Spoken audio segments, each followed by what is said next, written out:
Well, I hope like heck we're live and this thing is working. I can't really tell.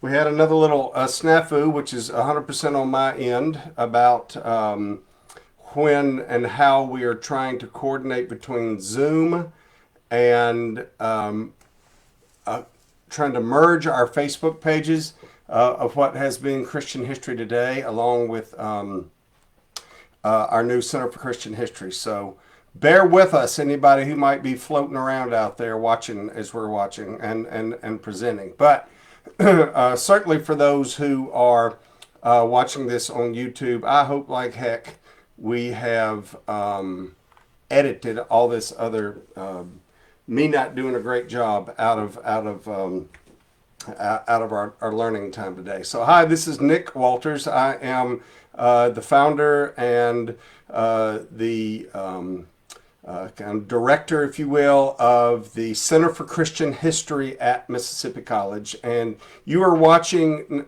one of our live events that we do each month on some aspect of Christian history.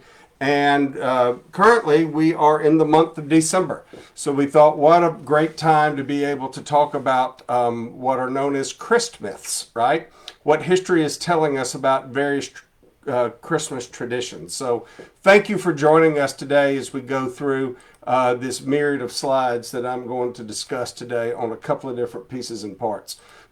So hopefully everything is following along okay in the way that you are seeing it there. If I totally mess it up, I'll go back and record a different way for YouTube. So our focus today is really twofold. Two things we're going to follow over. Who were the magi and who were they not?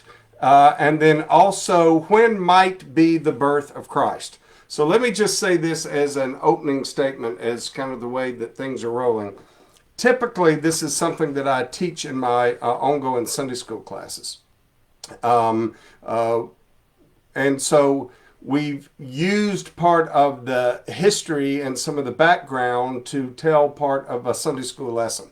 And that fits fine enough. For our purposes for the Center for Christian History, though, we are not teaching a Sunday school lesson. We are teaching about Christian history.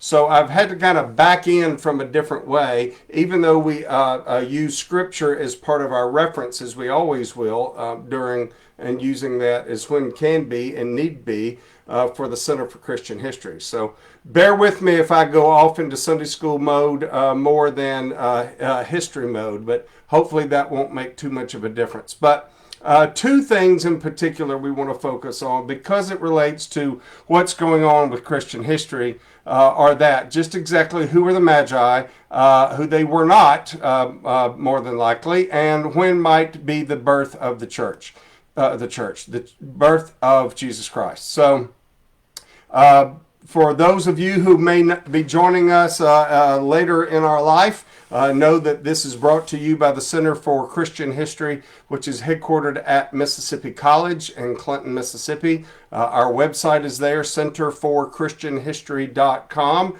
You can learn more about us there. In particular, Christian History Today, which is something that you will be able to see every day of the week. Another little tidbit or something that actually happened on this particular day in Christian history. It's there on our website. We have a Facebook page. We have Instagram as well. You can follow along if you are interested to know just a little bit, not the whole 9 yards, but just a little bit about what happened today in Christian history. We also have, as part of what you're watching now, is a monthly no-cost online sessions that we give from different subject matter experts on different aspects of Christian history. So follow along and get our newsletter or anything else like that to know when we are having these events live, and you're welcome to join them live as long as I don't mess it up like I'm doing right now for some of you who might be trying to click on via Zoom. But there's no cost to you, and all of these are going back to our YouTube page, so you'd be able to follow that as well. We have in-person events that we are doing to teach different aspects of Christian history, so you can watch about part of those. And we have a podcast and radio spots that depending on the time that you're actually watching this, if you're watching this as we're recording it in December of 2024, in the first quarter of 2025, we will be starting the podcast and different radio spots built around Christian history today. So much for advertising. So what's wrong with this picture? Well, first off and foremost, understand that the things that I'm going to delve off into today as it relates to who were the magi and were they there at the birth of Christ and Jesus's birthday, you are getting part of what is heavily relied on my opinion. Hopefully that's a fairly educated opinion and not something that it was just pulled out randomly. But understand there are other people who are full of well-known scholarship that would disagree, and that's okay, particularly when we don't know exactly. People have differing opinions, and just be aware of that, and that's all right. If somebody says, man, you sure did a lot of calisthenics to get to that idea and to get that idea about where you came up with that, that's okay. But part of it is what is wrong with this picture. We have a joke around my household that anytime we put out the nativity scene around Christmas time, I always take the three magi, or the three kings, the three wise men, as they are called in different places and parts, and I always move them to the other side of the mantle or on the other side on another table in another place to represent that they were 2 years out from the time of being at the nativity scene. I do not believe that the magi were at Bethlehem at the time of Jesus's birth. That goes back into a Sunday school lesson, and it goes back to other ideas about how well you might be able to trust the Bible and understand what it says. But you are getting my 2 cents on part of that about why they weren't there. So, but we do want to start with Scripture to give us an idea to tell us more about these magi. So I am reading from the ESV, from the English Standard Version. You might have a different translation that you would be reading from Scripture. But let's start off by at least going to Matthew chapter 2 and in verses 1 through 6 as our first part of discussing and looking at the magi.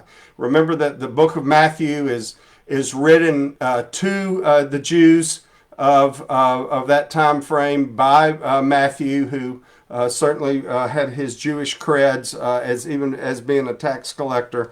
And so there's a whole lot of, hey, remember this was prophesied, and now I'm telling my fellow Jews this is what took place in Matthew, and so that you get that peppered throughout this. But we start off with this in chapter 2, verse 1. Now, after Jesus was born in Bethlehem of Judea, okay, that gets to the time of our second part of this, of exactly when was Jesus born. So there's a little clue.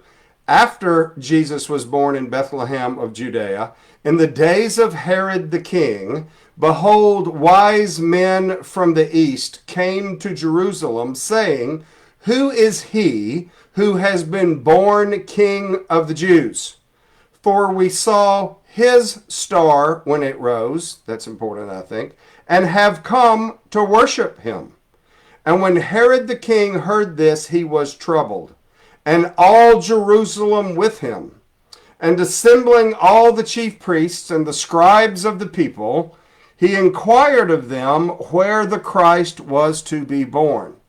And they told him, in Bethlehem of Judea, for so it is written by the prophet. And that's what we see a lot, right? In Matthew is where he says things, so it is written, and others say, so it is written, so that his Jewish audience would understand this is in what would have been the Tanakh, or the Jewish Bible, the Old Testament, as modern day folks look at it.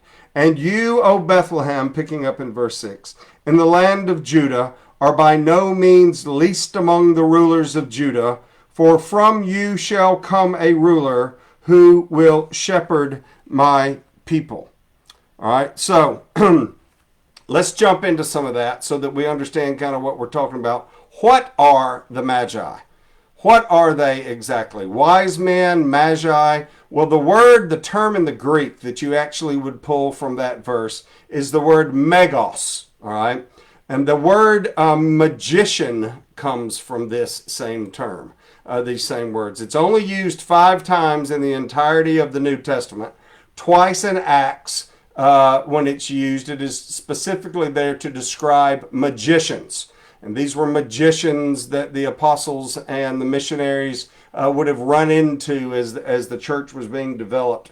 So that is this word magos or megos. Okay, I will very quickly reference tell you that I am not a Greek scholar, and so sometimes we get a little South Mississippi verbiage and pronunciation in some of these Greek words. So just be aware of that for all the Greek scholars that may be watching this and getting a little giggle. All right. But in the Old Testament book of Daniel, there are references to magi as well, to these magicians. Their magician status, particularly those from the Old Testament, those that are there from the Babylonian captivity time, were likely instituted and created as their own version of magicians by Daniel. Daniel 4 and Daniel 5 very specifically say that while he was in Babylonian captivity, after his time of being in the burning furnace with his 3 compadres, and before the time he gets into the lion's den, by his interpretation of dreams from Nebuchadnezzar, as well as his Nebuchadnezzar's son Belshazzar, that excuse me, that Daniel was the chief magician.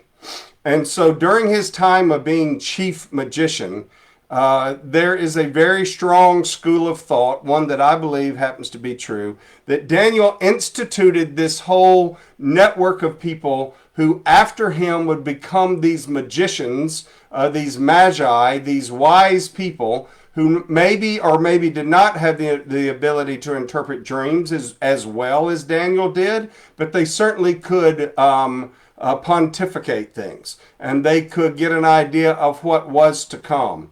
One of the ways they were able to decide what things were to come and what was going on was by watching the stars. There's a whole series of conversations and learning that anyone could go through about constellations from a Hebrew perspective, but that's another story for another day. So one of the things that the Magi recognize, as you can see in verse 2 there from Matthew 2, is they recognize that he was born King of the Jews. So when they showed up, they were understanding, and the way I expect that this all rolled out, and again, this is in my perspective, but they understood that prophecy and those other prophecies that were given to them from not only those things that Daniel would have given them during that time, but also other prophecies that would have taken place coming from Jerusalem and prophets after the Babylonian captivity. So these magi would have been not only kept up with things that were going on in Hebrew prophecy, but they would have kept up with other prophecies that were made in other cultures and other languages and other religions throughout the world of what we would call the greater part of Asia, the Middle East, other spots like that they would have had access to and that they would have heard of and they would have seen from. So to know then that there was a prophecy saying that he was born the King of the Jews. They're already watching the stars. These folks did not only astrology, but also astronomy. And so they would understand what different times, things that were going on by watching the stars. And they note that Matthew tells us this, that they saw his star, not just a star. So when they saw whatever this anomaly was in the sky, it was fitting within the time frame that they understood, hey, there is something here different that they had not seen before. They knew the sky and the constellations and the stars and what they could see and what they could not see, as well as probably any other group anywhere on the surface of the earth at the time. That doesn't mean that somebody who was in another empire in another place in South Africa or in South America or in Northern Europe Doesn't mean that they had a lock on all the constellations, but these guys were absolutely watching constellations all the time because it helped them to do their magician, air quote, magician work of being able to pontificate and understand what might be coming down the pike. So the other thing that's important to note when we look in this in verse 2, and this goes to the idea of about why the magi were not there at the time of the birth and who they were. Notice of what is actually said in verse 2 about part of this was that in the Greek where they say, "Where is he who has been born King of the Jews?" Next verse, "For we saw his star when it rose." Now, the Greek modifier, the part of the language that we, from the term "we saw" there in the Greek, all right, it is modifying when it rose. It is not modifying his star. Modifying means, right, supporting, modifying, expanding on, focusing on.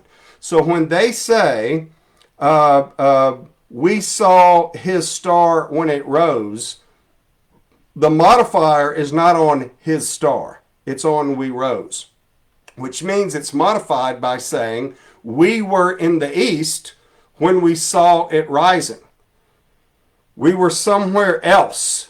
You could say that for sure, right? Based off of the way of the structure that the Greek is there, that we were somewhere else when we saw it rising. We know that they came from the east, right? And so since we know that that is the way from whence they came, that's another piece of a clue that helps to get an idea to say they were not there whenever Jesus' star rose. When they went to Jesus and when they gave him those three gifts of myrrh, frankincense, and gold, it says that's part of the tradition of why we think there were three magi. Scripture certainly doesn't tell us how many there were. It doesn't say there was a magician, right? So it's plural. So it was at least two of them. But who knows how many were a part of the crew? Who know how many people came and showed up? It doesn't say specifically about that, okay? But notice that in verse 3, here's another component of that Herod was tarasso. That's the Greek word that means troubled, or your translation may say deeply disturbed, or highly concerned maybe about that. So when they came, he was deeply troubled. So this is the same word as what the apostles felt whenever they saw Jesus walking on the water.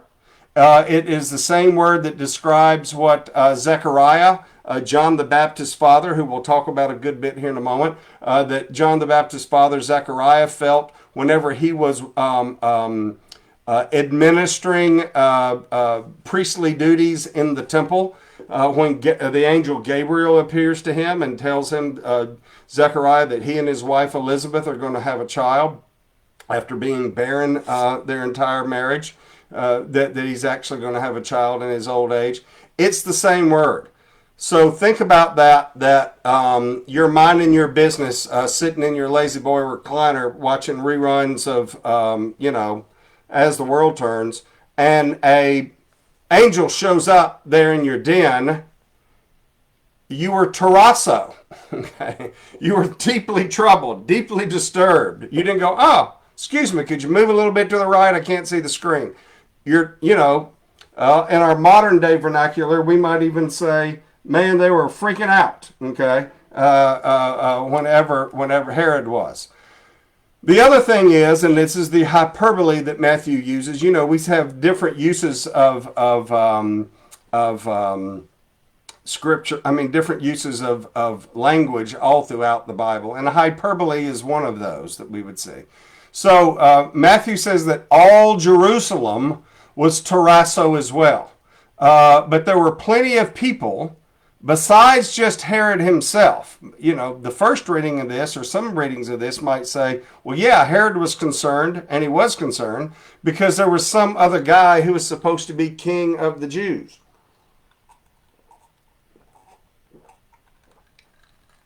Well, that's concerning enough. But what about all the people? There's not every single human. We understand that it's hyperbole. When I come home, when all of my family is here, I walk in and say, y'all have left on every light in this household. Okay, well, they don't leave on literally every light, but I'm trying to make the point. It looks to me like every time I turn around, y'all have left the light on. All right, it's the same kind of thing. They were scared. They were concerned, all of these people. So what in the world is so scary about just three dudes on a camel? I don't think that we could say three dudes on a camel are going to scare, quote unquote, all of Jerusalem, or really are going to scare Herod. And in a city like Jerusalem, where people were coming and going, you got to remember Israel, the kingdom of Judea, is centered right in the middle of this pathway but of going down to Egypt and all of Africa and going back up into Asia and back over to the Middle East. It was a bottleneck, right, for land travel. So having a couple of dudes, 2, 3, 5, however many there were, coming in on camels on any particular day, I can't imagine that that is anything that would make all of Jerusalem worried. What I think happened is that these guys would have traveled with a full military escort. They would have been given the okay by the emperor and or king of what I believe is Parthia. I'm getting to that in just a second. I believe they were Parthians. That they came with all of this retinue and all of the pomp and circumstance that would have come from the time of them arriving into Jerusalem. And I think with all of that is why we get everybody would have been terrasso. So let's go back a little bit and rewind just a little bit about how in the world do we get to a Parthian and what would a Parthian be. We got to go back to Alexander the Great. And so this red that you're seeing on the screen right here is basically the whole place that Alexander would have conquered during his time in his conquest, right? Before it all ended in 323 BC. After Alexander died at the ripe old age of 31 or 32 years old, having conquered the known world to him, he divided up his kingdom amongst his four most loyal generals. One of those generals' name was Seleucus. You can see that in the Seleucid Empire. So he gets this big old chunk, just like Ptolemy, who was another one of his generals, had all of this big part of Egypt, right? So the four people that got that's another history lesson, is who got what chunk and who got what piece and what did that look like. Seleucus gets a big part of that, and it becomes, after Seleucus, into what is known as the Seleucid Empire. The Seleucids are the ones, by the way, who are governing Judea during the time that the Maccabees actually revolted in Jerusalem and took back over the temple in Jerusalem and cleaned the temple back out, which is why we have Hanukkah. But that's another story for another day as too. But notice this country right over here of Parthia. And so the Parthians were connected physically and were a part of what was the empire that would have been taken over by Alexander the Great. So what's a Parthian? It is today located in what would be northeastern Iran. It began in roughly 247 BC and it ended around 224 AD. So it had a good, healthy, 80-year run there, right? For it to be operating and for it to be in as an empire. It technically was conquered by Alexander the Great. Excuse me, I'm getting a little parched. It's technically conquered by Alexander the Great, but at that time it was a part of the greater Achaemenid Empire. So the Achaemenid Persians, another story for another day. You got to keep in mind all these different pockets and parts of people and people groups get all kind of merged together in a part of what would be really understanding ancient world history and what all these groups, who fought over who and who became what to which, and that is not part of what we're going to dig in today. But so they were a part of, a good part of their part of the original part of Parthia was a part of that.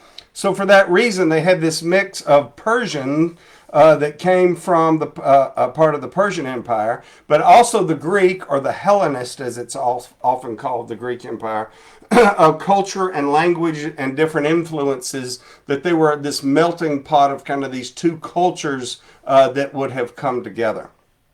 Systematically, over time, as they became more and became stronger and stronger, they would have broken away from the Achaemenid Empire and formed their own group of being Parthia. And I'm giving you the quicker version, believe it or not. But they go into that big Seleucid territory and systematically start to peel it apart to become part of their own empire.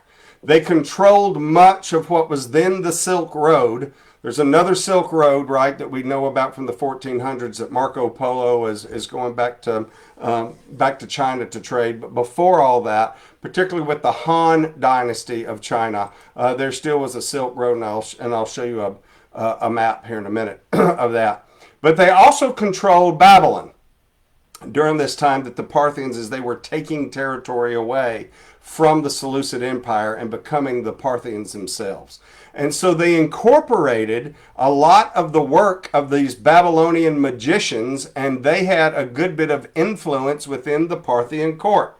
So whenever they took Babylon over from the Seleucids, those magicians, which I believe and others believe too, got their start from Daniel. These same magi of Parthia, as they now were, instead of being magi of the Seleucid Empire, or magi from the Persians. Remember, the Persians are the ones that took over and beat the Babylonians.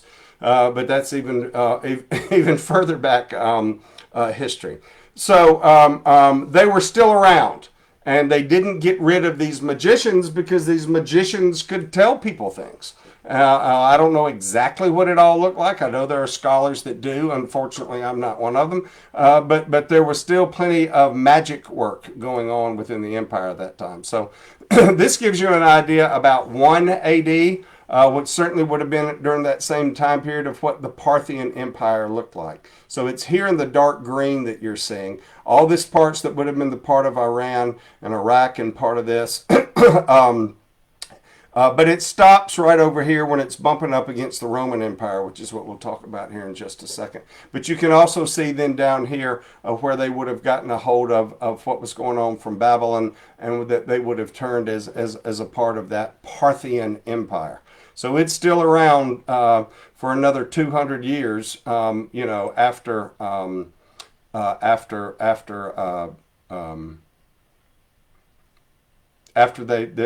they very likely showed up in Jerusalem anyway. So this is to give you a map of what the height of the Roman Empire looked like at the time. Understand this big part of the Danube River over here in Western Europe, because of the different Germanic tribes, Rome was never able to penetrate this area of what would have been that German culture as an idea and understanding. But all the way down here, there's a line. And that line this is where the Parthians would have bumped up directly to the Roman Empire. And here's a little bit better of an idea. And this also goes, hopefully you can see this map well enough, these yellow lines that show you where the Silk Road was going. So no matter what you did, or no matter which path you would have taken other than a water route, okay, you still, unless you were going back and coming through this part of the Roman Empire and then hitting the Red Sea here and going all the way around the bottom of what you and I would today know as all this parts of Arabia, to be able to get back to the to the Han Empire and be able to get the spices and the silk and the other thing for trade. You had to go through the Parthians to get there. I'm sure there could have been some other route somebody else took, but these were not the trade routes. So the Parthians had a great lock on not only the trade that would have come from China or that would have come from India or that would have come from any of those spots of traders and people that wanted to trade back with the Roman Empire, but certainly going the other way too. So they were smack dab in the middle and had a whole lot of a say-so of exactly who came through and who did not come through. And so it was an important piece to note about that. So Rome butts up against Parthia, and from about 53 BC until the time of the end of the Parthian Empire, there's all kind of battle going on. We're not going to go through each one of them. I know you're saying thank goodness. But the first Roman and Parthian war took place in 53 BC. Always keep in mind, right, anytime we're doing BC for before Christ or before the Christian era, or as some scholars call it, before the Common Era, BCE. I tend to choose in the way I was raised up and believe, which is BC for before the time of Christ. And even that time is not exactly right, I don't think, as we'll talk about here in a minute. But the first war took place in 53 BC. Remember, we count down, right? So if it's BC, the next year after 53 is actually 52. So keep that in your brain. This was a major conflict in what was a battle called Carrhae, that it was in modern day Turkey. And I'll show you that on a map in just a second. Now, don't get this confused with the Battle of Cannae, Cannae, for those of you who are historians that like to keep up with how the Romans and the Carthaginians fought each other with Hannibal the Great and his elephants and all the rest of that. That's the Battle of Cannae. That's not what we're talking about. We're talking about Carrhae. All right, so it's a different battle, way different part of the time frame, and way across from each other on where those things took place. So Rome was governed at this time under what's known as the first triumvirate.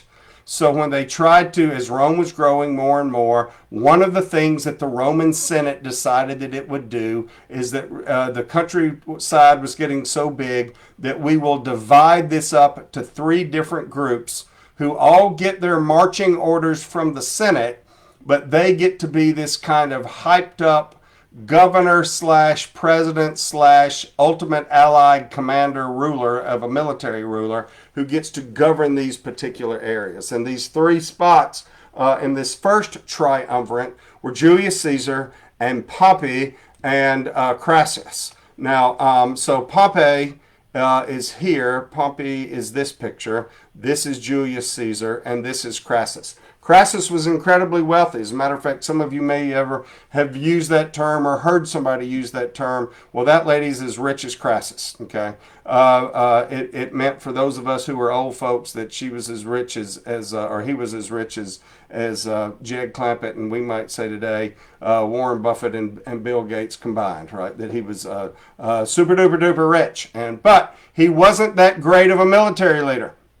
And so one of the things that he wanted to do was to prove to his counterparts, Julius Caesar and Pompey, who were both certainly military leaders in their own right, that he, by golly, could do something in his neck of the woods that he was governing. And he was governing that neck of the woods, of that part of that you and I would call today in Turkey. And so he loses at this battle of Carrhae.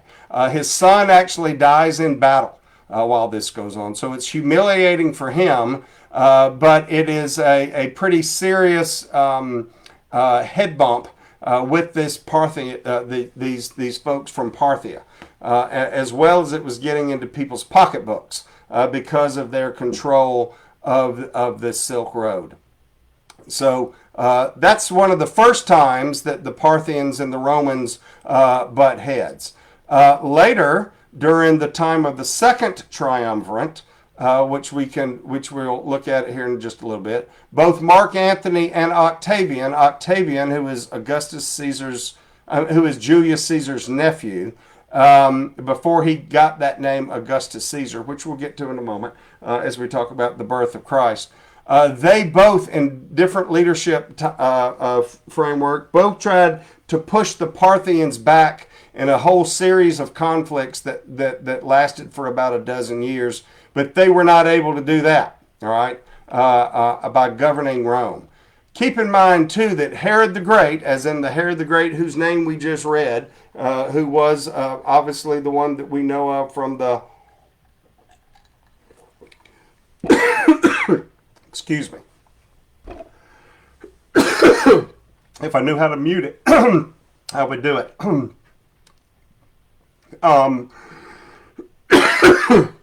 Gracious. Oh, we can edit that out.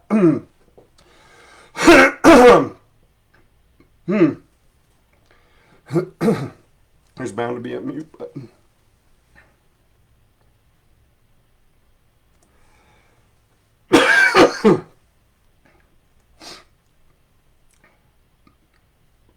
Sorry about that. This is the same Herod the Great of all the time that we know of when the Magi came to visit. Herod the Great becomes king of Judea in 37 BC. So while he is king of Judea, these Parthian wars are still taking place. And there's other Parthian wars that would take place after this with Rome. And so they're battling each other, as you can see, happens for a heck of a long period of time, right? These 200 years or so plus. Now, this happens from the time until Herod actually dies in 1 BC. There are scholars, and we'll get to this in a minute, who believe very solidly that Herod died in 4 BC. But the record is not consistent in part of that. So Herod would have been very well aware of who these Parthians were because this thing was taking place right north of where he was governing. So if a host of Parthians, not 3 dudes on a camel, if a host of Parthians show up in Jerusalem looking for a king of the Jews in about 2 BC, which is when I think Jesus was born, and you'll see that in a moment, Herod absolutely is terrasso. He is troubled. He is concerned. What in the world are all these Parthians doing showing up, number one? And number two, they're here looking for this king of the Jews.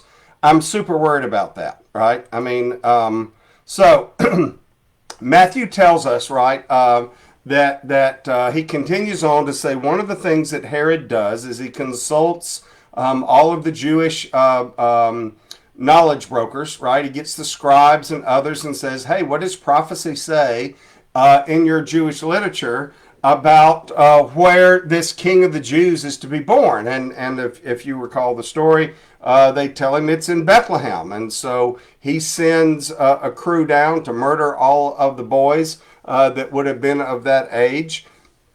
I believe it was, and Scripture can back that up, right? Any boys that are 2 years or under, that he wanted to be able to kill all of them because he didn't want there to be anybody that he had to worry about being his successor as king of the Jews, because he was quote unquote king of the Jews as far as the leader of the Jewish people. Keep in mind, Herod killed a bunch of his children, his sons and others too. He was a paranoid dude for a bunch. He did some good things as far as what he built and what he actually structured and by putting brick and mortar together, which was terrific. But outside of that, we certainly know about his murder of the innocents, as it's sometimes known, or his massacre of the innocents, as that's known throughout history. But when he sends Herod, Luke tells us in chapter 2, which is, in Luke, chapter 2 is where we get the birth story that so many of you read each Christmas or have maybe read in your church that we'll get to in just a moment.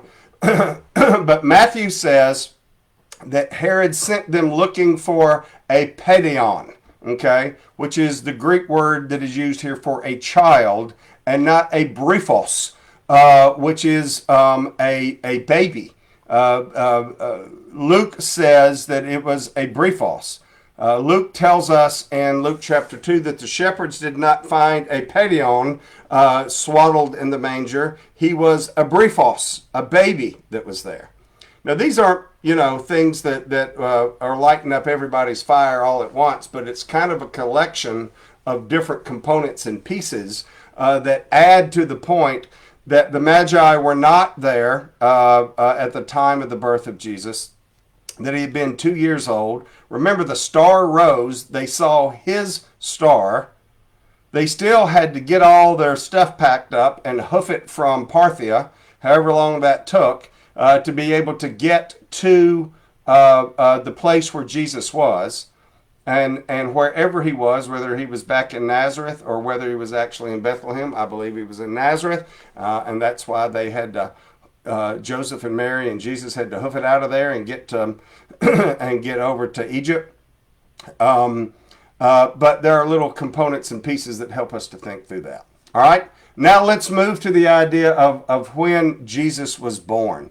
What does that look like? Well, still sticking right there in Luke chapter 2, you know that we look at the beginning of Luke chapter 2, where he says very specifically that a decree came from Caesar Augustus. This is the same Augustus Caesar or Caesar Augustus that we just mentioned earlier. Remember, Caesar is that name of what we would say emperor, right? I mean, this was a way to be able to name them. We know that Caesar Augustus was Octavian, but he was Julius Caesar's nephew. He actually was the very first person to receive the title Caesar from the Roman Senate. Julius just kind of took it on himself. The way I always try to remember who came first between Julius and Augustus is that July, our month of July, is named for Julius, and Augustus is the one for whom is named August, our month. So that's how I always remember who came first, was July comes before August. That was a little bonus from for watching this video these past 45 minutes and listening to me cough whenever I had water go down the wrong pipe. So this census that was created was done for taxes. It was not military service. It was a way to be able to figure out you had to go back to where one of these awful tax collectors like Levi, Matthew, or Zacchaeus, or one of them would have been, and you would have had to go back in order to be able to pay your taxes. And that was, of course, the whole reason that they were headed back to Jerusalem, headed back to Nazareth. Rewind. Why it was that Joseph and Mary were coming from Nazareth back to Bethlehem, where Joseph's people came from, right? So what we notice in Luke chapter 2 is in verse 2 that says that when Quirinius was governing Syria, the New King James Version and the Christian Standard Bible translate it this way as governing instead of being the governor or the governor. The word in the Greek is actually a verb. So it is Quirinius was governing Syria. He was not the governor of Syria. And that's a distinction that makes a point for trying to put together the idea of exactly when it was that Jesus was born. It's important to know time frame wise what that meant on that was he was governing Syria, but that does not mean that he was the governor of Syria. All right. So the way that under the Second Triumvirate and others were divided up, as you can see in this kind of color phrase, the way it was the color that was done. There were these different sections and these different parts that would have been the way that the Senate and others would have divided up the Roman Empire for its governing. But one of the things I want to point to your attention over here, and this being modern day Turkey in here, in Galatia, right, as in the book of Galatians, is this territory called Cilicia. And Cilicia is connected right here to Syria. So when we talk about Quirinius being governing Syria, not the governor of Syria, understand that he was a military commander in this part of Cilicia at the time that took place. And just to give you an idea of the topo of that, there was a group called Homonadacians, and the Homonadacians were a group, another people group, who lived in this central part of what we would call Turkey, and primarily lived on this side of the Taurus Mountains. So the Taurus mountain range would have gone straight through here. Now, I didn't say the Tarsus. This is the town of Tarsus, for those of you who are maybe thinking about Paul the Apostle, that he came from Tarsus. This was the Tarsus Mountains. And so Quirinius was governing Syria, right down here, because there was no governor of Syria at the time, as I'll show you here in just a second. And he was the military leader here, trying to keep these Homodasians in line on behalf of the empire, of the Roman Empire. So what they add to his watch is, hey, other duties as assigned to you, specifically Quirinius, is you need to be watching over and governing things down in Syria until we get a governor. One of the reasons for that is, and don't worry, this is not going to be on the final, but these are a list of who a bunch of different Syrian governors were. Quirinius will be governor of Syria as the governor. But at the time frame that we're talking about, and the time frame that I would submit as part of what I believe is the time frame of when Jesus was born, from 4 to 1 BC, there are no records. There could have been somebody who was governor. I don't think so. The Romans were pretty good about writing things down. And so whoever was governor during this 3 to 4 year time period right here, nobody knows. So this Julius Caesar that you see here is a guy named for Gaius Vipsanius, is named for Vipsanius, is named for Julius Caesar. No, that's not the Julius Caesar. Nobody knows, right? There aren't any records of who was the governor from 4 to 1 BC of Syria, which goes back to the whole point of what Scripture says, which is that Quirinius was governing Syria. All right, so let's click on. Hey, we're coming around the mountain here. It's not going to take us that much long. But when was Jesus born? I'd submit to you the date that I like to kind of follow is September 29th, 2 BC. Now, do I know that for sure? No, I don't. Am I thinking why? I'm about to drag you through it, okay, on for those of you who haven't totally passed out. Just to give creds of where this idea came from, Chuck Missler, if you are familiar with his teaching ministry, as well as many commentaries that I've read through, as well as different historical journals that would have written about this time frame, is where I'm pulling all of this together, including about when Quirinius was governing Syria. So hang with me as we go through this. So Luke says in this whole in this book 2, chapter 2 of his gospel, that of course that the shepherds were in the fields, which means that winter is not possible.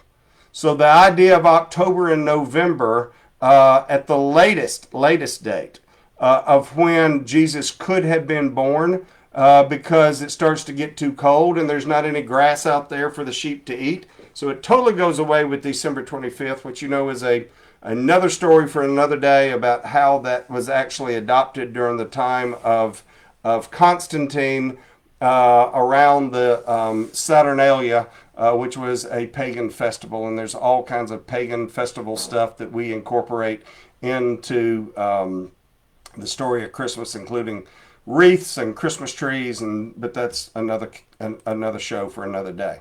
So the idea that it was December, October, November would have been the latest time frame, because it certainly wasn't happening during winter. So where do we get the idea that, and as has been put forth some of the place, that 4 BC is actually the time? Well, this comes from the Jewish writer Josephus, right? And Josephus writes a whole great deal about the history of the Jewish people. We get a whole lot of information from Josephus on a whole bunch of different subjects. But we also can go back, and scholars can go back and pull apart and see where Josephus got some things wrong. And I think this is one of those places where he got it wrong. He says that Herod died in 4 BC. And he bases that off of the time that an eclipse also took place, okay, in 4 BC. But an eclipse also took place in 1 BC, and there are several historical references to Herod's death that would have put that his time of death in 1 BC instead of 4 BC. One of those references is about coinage and when what different coins were issued at different times that would have had King Herod the Great's picture on there and his likeness, I guess we should say, of that. It was not unusual for an emperor or a king's successor to begin governing and or ruling and or maybe even having the influence of knowing this dude is going to be the king or the emperor whenever the current one dies off. This is who's going to be taking their place. And so to be able to know that and understand that that was coming on is certainly part of the thing that Herod did with his 3 sons, one of them being Archelaus, who was one of his sons, who totally messes everything up, which is why Pontius Pilate has to come to Judea to govern. So that's one piece. One of the very early on Christian writers, and one of the ones that if you were ever really going to study that part of your Christian history, would be to know about Irenaeus of Lyon in France. Irenaeus writes that it was 40 years from the beginning of Augustus Caesar's rule that would have pinpointed back to the time from Jesus' death, that would have gone back from the time of when he actually was born. Okay, so he backtracks that, and if you did that from the beginning of Augustus's rules, and say from the time that Jesus died, and backtracked into that, that meant Jesus would have been born in around 6 BC. If indeed you believe that it took a couple of years, a year and a half, or however long it took for the star to rise, for the magi to realize that the star had risen, for them to understand by searching the Hebrew scriptures and other things about the prophecy, and then to be able to hoof it over with all their whole entourage and come to Jerusalem. So assume then that that would have taken 2 years for that to take place. If indeed they showed up at 4 BC, and did that, that would have meant that Jesus would have had to have been born in 6 BC. If he were born in 6 BC, it totally throws off John the Baptizer's ministry and time frame, and it throws off Jesus' ministry and timelines as well too. So if you were trying to add all of that up into one piece, it really doesn't add up. So for that reason, I don't believe that that was the right time period.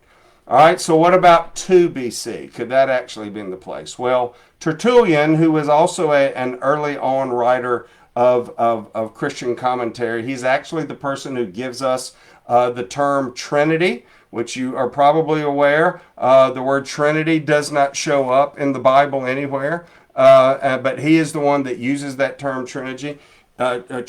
He says that when we look at the death of Jesus, we can track it all back that it happened 41 years from the time of Augustus's rule, not the beginning of his rule. So by looking at that date of 2 BC, his rule actually begins under when his power and authority takes place, which is 2 years after the beginning of his defeat of Cassius, not Crassus, okay, but Cassius and Brutus, who helped form the second triumvirate. So Octavian, Cassius, and Brutus formed the second triumvirate, and then Octavian beats both of them in a host of series, poisoning each other. It's just a whole thing. We won't get through all that. But that his authority really began. He wasn't Caesar yet because these other guys were still around. But his authority and his power would have begun 2 years after the time of his beginning with the defeat of Cassius and Brutus, which would have put him in that same time frame that would have laid out for him to say, okay, how much money do I actually have to be able to govern this whole big thing called the Roman Empire? We're going to do a census to try to go figure out who's owed what. Tertullian also comes and tells us that all of that happened 30 years of the death of Jesus. It happened after the time of the death of Cleopatra. So again, he's using a different way to back up. That fits into the time frame as well. So the other thing that Tertullian tells us is that Augustus Caesar died 15 years after Jesus' birth. And Augustus dies in 14 AD.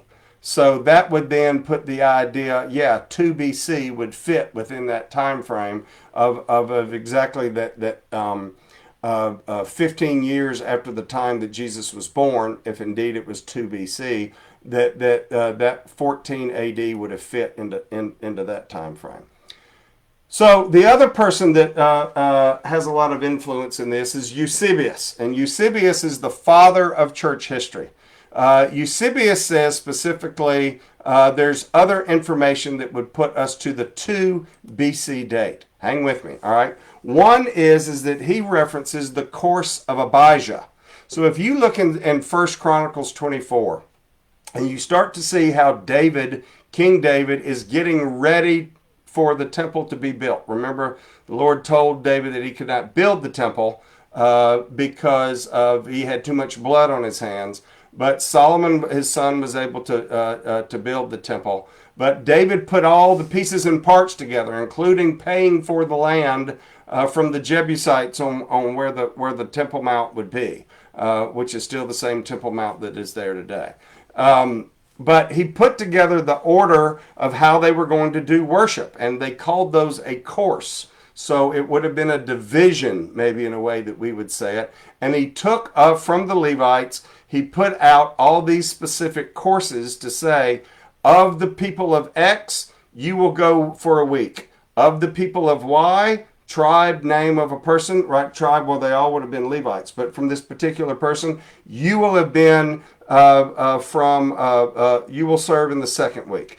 And XYZ, you'll serve the third week. And all this is laid out in Chronicles. But Abijah is the name of one of those. I think he's the fourth one that actually takes place, that is given that course and that decision. So the way that would work, right, is that by the time you got to the age of Zechariah, John the Baptist's father, that's JTB is my laziness of putting that. By the time he actually has his interaction with Gabriel the angel, at the time after the time between the testaments, after that 400-year time period where the word of the Lord came to nobody, in what you and I would be able to read about in Luke chapter 1, when the angel Gabriel appears to Zechariah and says, you and your wife Elizabeth are going to have a baby.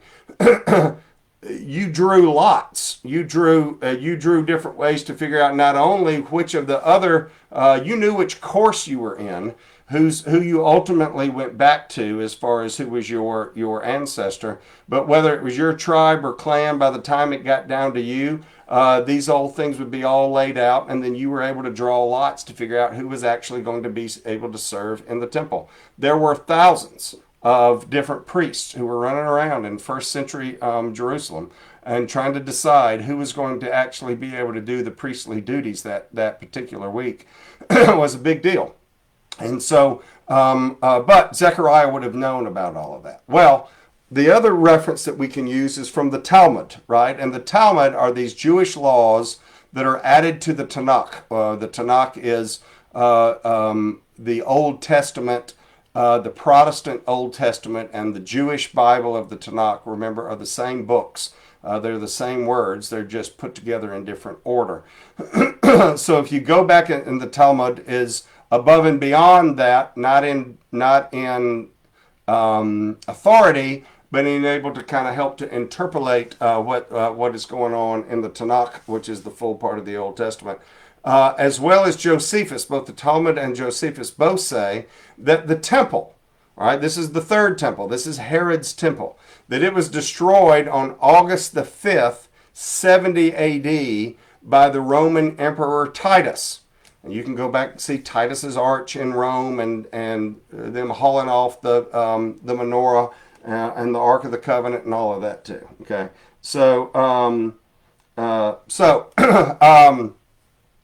They both say from that date then that the temple was destroyed on that particular day of August the 5th, 70 AD.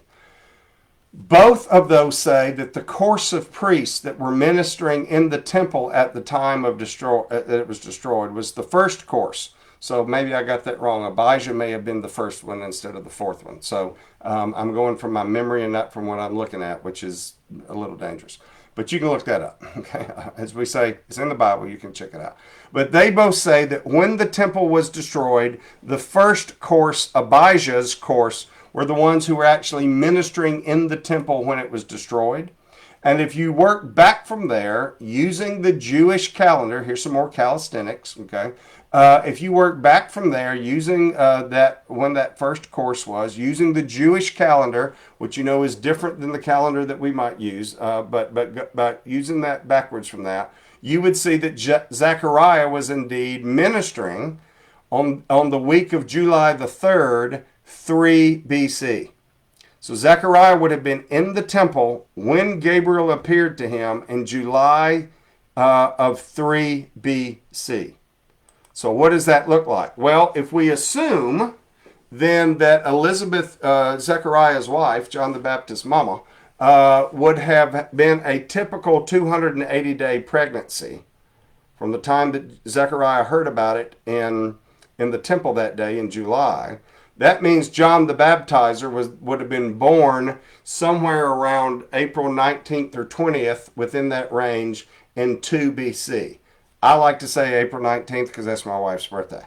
But somewhere in there, let's say you're off by a week, it's still not going to wreck the train, right? But it still gives you in that same time period. So if John the Baptist was born in April, let's just say the 19th or 20th of 2 BC, then the next thing for us to look at is when Mary comes to visit her cousin Elizabeth in Elizabeth's 6th month of her pregnancy. Luke 1, verse 36 tells us that Elizabeth was in her 6th month. So if you remember from that story, from that time, that John the Baptist started jumping around in his mama's tummy just because the Christ child was in Mary's womb. And because the two of them came together, John the Baptist started flipping around in Elizabeth's stomach, right?